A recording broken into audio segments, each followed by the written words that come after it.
and welcome back to another video. Today I'll be talking about something that is again a very hot topic, and if you look this up on YouTube you would find countless videos on this topic, which is motivation. So I see a lot of people actively seeking to find motivational videos. So there are a lot of videos on YouTube, and even otherwise in organizations a lot of people come up to me to ask me how they can be motivated and just general motivation. So let's discuss this today in this video. So actually my first question to all these people who seek motivational videos and who like to watch motivational videos is, why do you need to watch a motivational video to feel motivated in the first place? Why is it that you need a person who you don't know, a person on the outside that you don't know personally, you don't know their journey, you don't know what they've been through? Why do you need them to tell you how to be motivated in your life? And also another question that I want to ask you is, all these people who are making these motivational videos and these professional motivators, do they watch these videos to be motivated themselves? Do they look up to another motivator to motivate them? So by your own definition and by your own standard, you are watching somebody and you are relying on them to motivate you. However, they don't really watch anybody else to motivate them. Then why can't you motivate yourself like they are motivating themselves? Also, let's look at the pattern of these motivational videos. If you pick up any of these motivational videos, the general pattern would be they would show videos of people exercising in the gym, they're doing push-ups, they're running, you'll see people hiking, you'll see sportsmen, you would see people who have achieved amazing feats.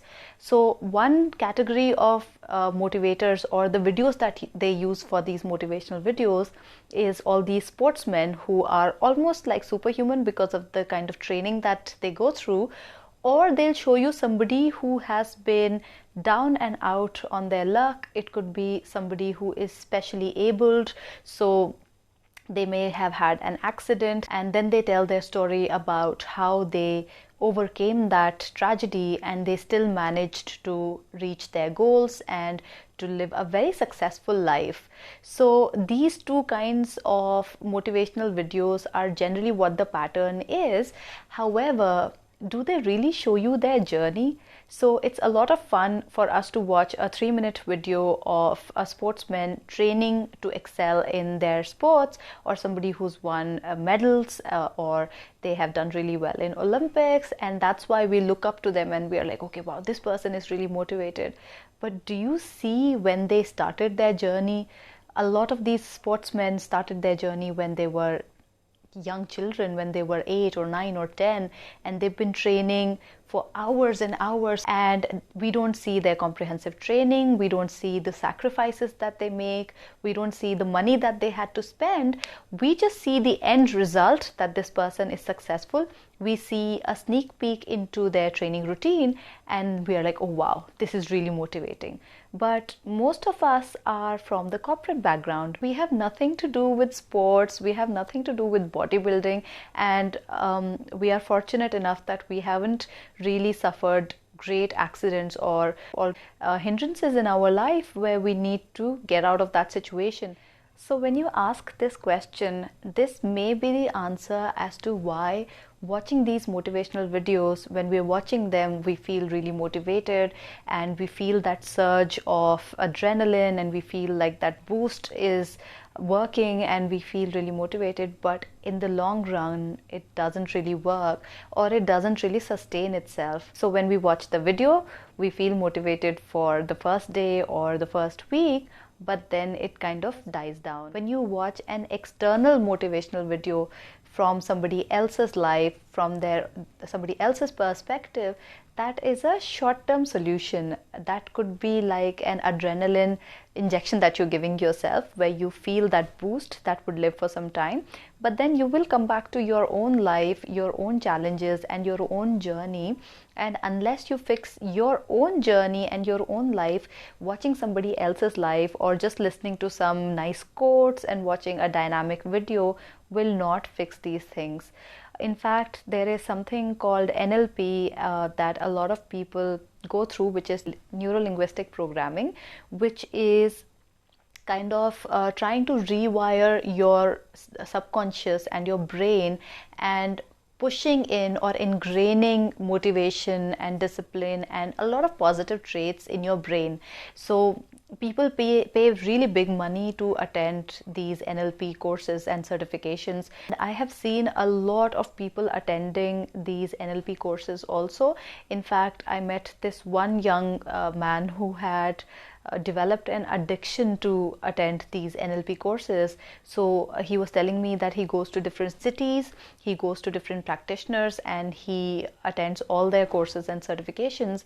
And at the end of the discussion, I asked him, why do you feel the need to keep doing this? Aren't you motivated enough? Don't you feel that it has made enough change in your life? And he told me something on the same lines, that it works in the beginning and then I start losing it. So I need that other boost to keep going and to keep my motivation going. In order to be continuously motivated throughout your life, I think you have to introspect and make some changes in your own consciousness and in your own life, which we can discuss now and see if we can make an action plan where you have a sustaining motivational plan that will work for you and that you can control yourself, and you don't have to go to somebody else to seek motivation. We have to start asking ourselves some questions, and like I said, we should introspect and try to find these answers to these questions. And I feel like when we have the answers to these questions, we will be more stably and continually motivated. So the first question that I would ask myself is, am I ambitious? Now, people just assume that everyone is ambitious, and ambition is something that everyone should and does have, but I don't agree. I don't think that everyone's ambitious. If you ask me personally, I don't think I'm the most ambitious person. I am very happy where I am, and I don't really want to be really big and make loads and loads of money or reach a certain level. So in that sense, I wouldn't really say that I'm the most ambitious, and not everyone needs to be ambitious either. However, some people are extremely driven and they are very ambitious. They have that fire in their belly. They want to conquer the world. So that is fine too. So the first question that you should be asking yourself is, am I ambitious? And if I am ambitious, what is my ambition? And write down the answer to this question. Second is to ask yourself, what are my goals? Do I have any goals to begin with? And what are my short-term goals and what are my long-term goals? So if you don't have any goals to start with, what are you motivating yourself to do? So if I have a goal in mind, for example, if I say that I want to be a manager by next year, then I'm giving myself a goal and I can motivate myself to reach that goal.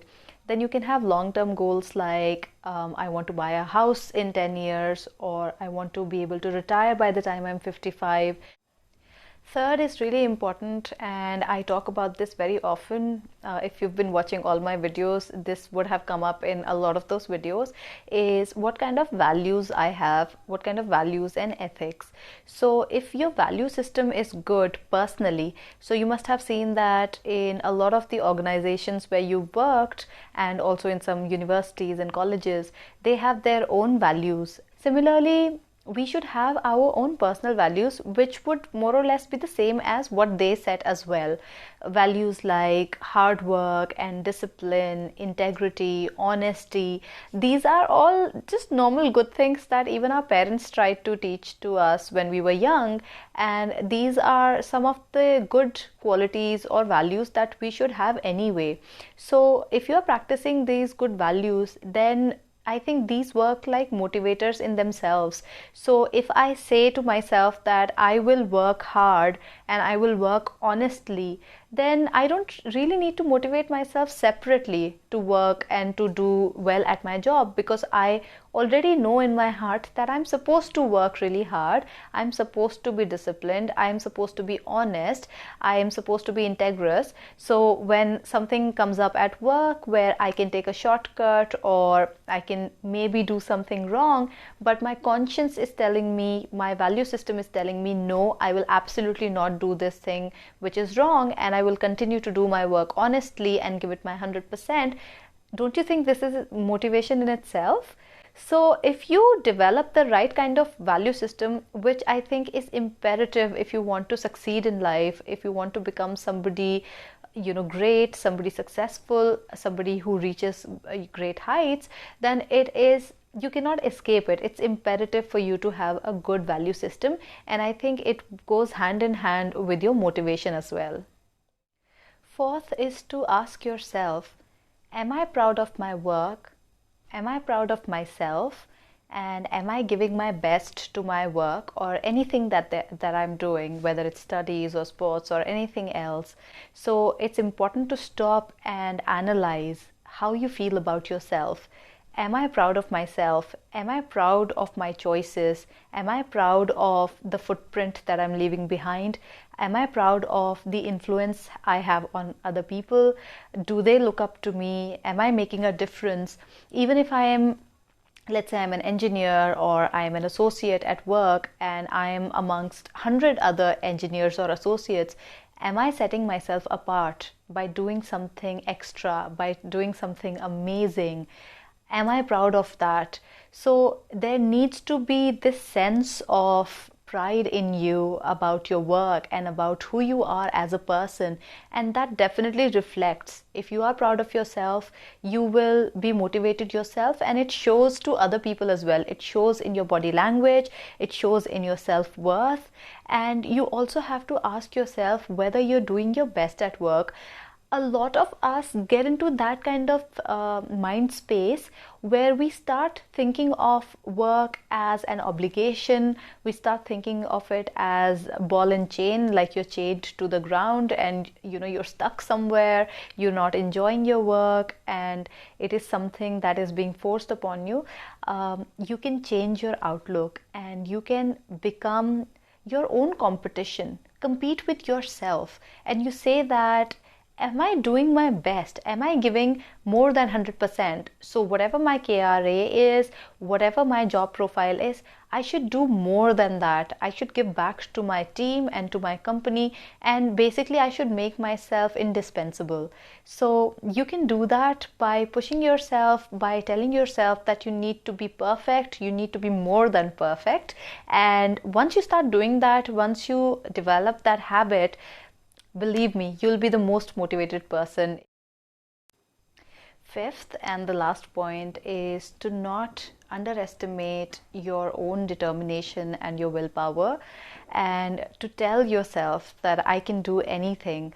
Sometimes when we start to lose motivation, when we start to lose the energy that's running us, when we run out of that energy, sometimes just telling ourselves that I can still do it can do wonders, because our mind is a supercomputer, our body is a superhuman body if we want to do it. People have achieved unbelievable feats, right? So how are they able to do it? They did it because they wanted to do it. So that want, that determination, that willpower to do something can do wonders. And we sometimes have to remind ourselves that I can do it. But that generally happens when we actually want to do something. It's something that we love or is our passion. That is why you can go back and look at the first question where we talk about what is my ambition and what are my goals, what is it that I want to do. And once you know that you want to do something, then you have to tell yourself that I can do it.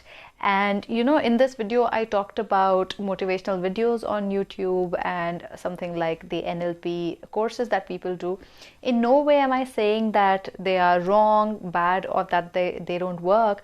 In many cases they work really well because they are doing what I'm telling you in the fifth point, that I can do it.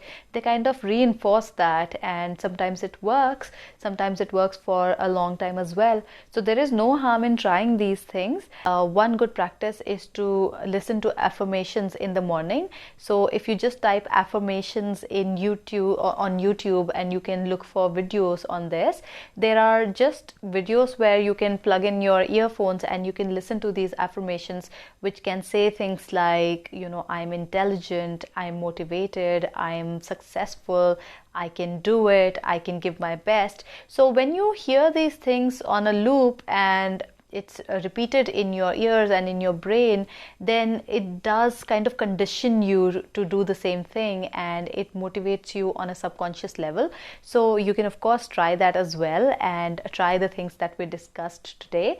And please let me know what you thought of these points that I shared. Do you agree with me or do you disagree with me? You can tell me in the comments below. So that is it for today. I hope you enjoyed what I told you, and I will see you in the next video. Bye.